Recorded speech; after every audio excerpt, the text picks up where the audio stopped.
Assalamu alaikum warahmatullahi wabarakatuh, and good day everyone. I am Selmia Bara-acal, one of the Module 8 reporter. Before we proceed to our topic, let's have a short recap about what is speech.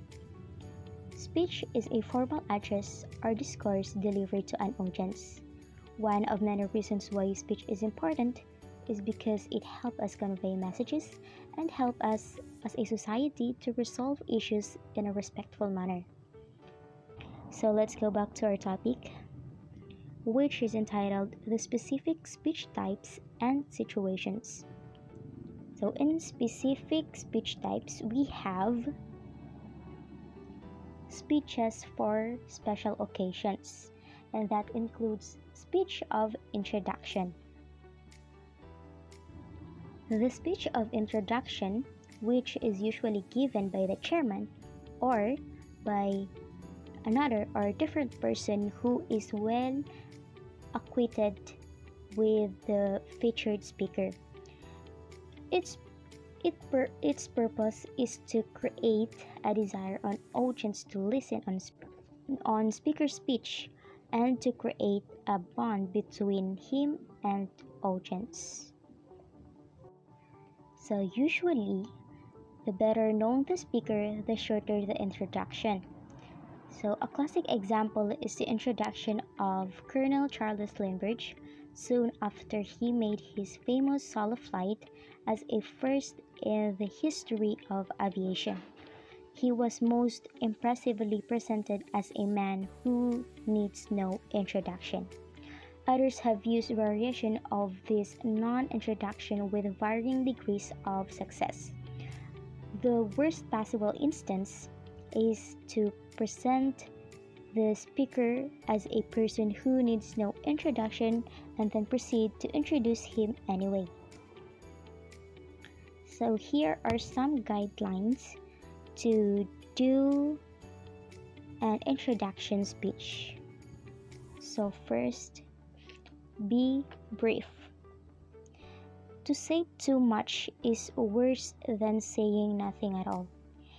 It means it's better to say nothing than saying everything, which is pointless. So next, number 2, do not talk about yourself, about the subject, or about your own experiences as a speaker.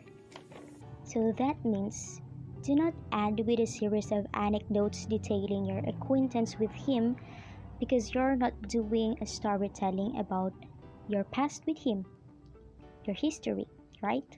You're doing an introduction speech for him, about him. It's not as if the audience care or interested with your past with him. So do not air your own views on his subject because your job is to sell him to the audience, not to impress them with your own perspective about the featured speaker's subject. But you're not literally selling him, huh? So in order to do that, you need to motivate the audience to like and respect him so that they will tend to believe what he says or to do what he asks, since there are speakers who like practical demonstrations by the help of his audience. So next, number 3, do not praise his ability as a speaker. Let him demonstrate this for himself. Just talk about who he is, what is his position, especially in the field related to his topic. So when making or giving an introduction speech, do not bore the audience with a long recital of the speaker's biography. Just point out his outstanding qualities and achievements. So number 4, give the exact title of the speech. Number 5, emphasize the importance of the speaker's subject. point out the importance of the subject to be discussed. For example, in introducing a speaker who is going to talk about the oil industry, you may say, all of us ride or drive cars or other mobile vehicles which use products made from petroleum. A knowledge of way these products are manufactured and marketed is therefore certain to be valuable to our understanding and perhaps to our pocketbooks. So number 6, stress the appropriateness of the subject or of the speaker. The word stress here doesn't literally mean stress. It means emphasis or emphasize the precision or preciseness of the speaker's subject or the speaker himself.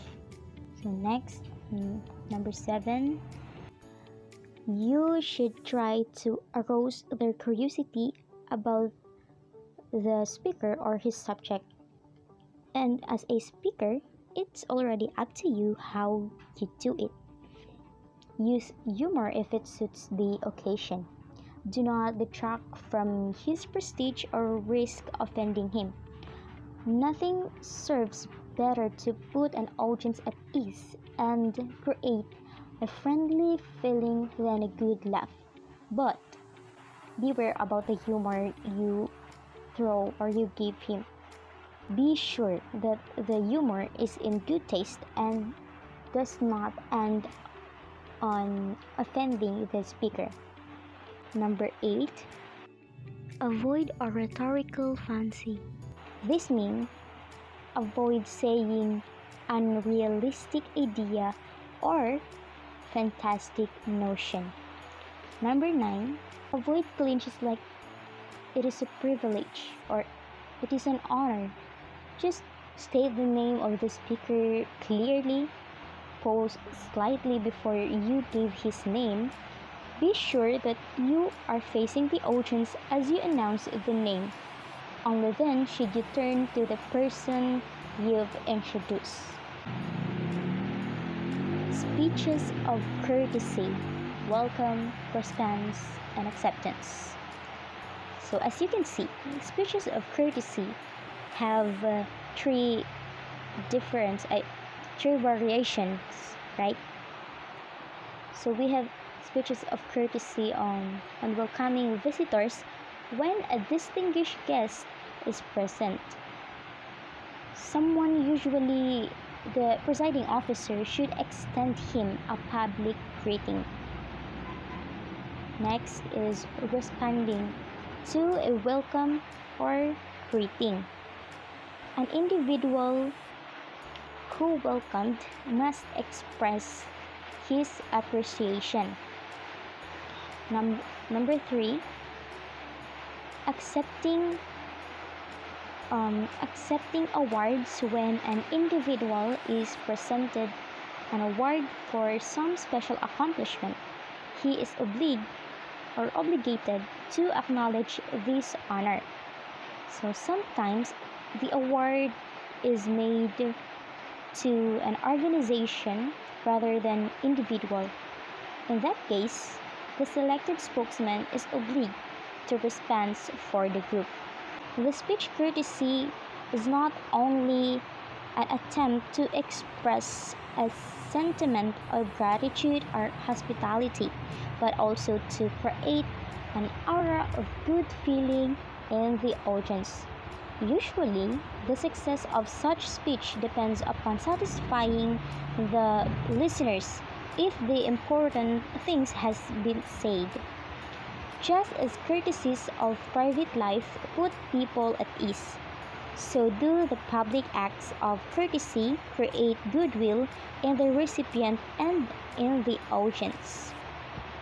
There are principles in formulating the content of your speech of courtesy. So, you should observe this principle. First, you should indicate for whom you are speaking. When you are acting as a spokesman for a group, make clear that the greeting or acknowledgement comes from everyone and not from you alone. Second, present complementary facts about the person or group whom you are extending the courtesy, by reviewing briefly their accomplishments or qualities of that person or group you are acknowledging. Number three or third, illustrate, do not argue. So you should present present incidents and facts that make clear the importance of occasion, but do not contentious or raise points for arguments. Do not use the speech of courtesy as an opportunity to air your own views about controversial subjects or policies.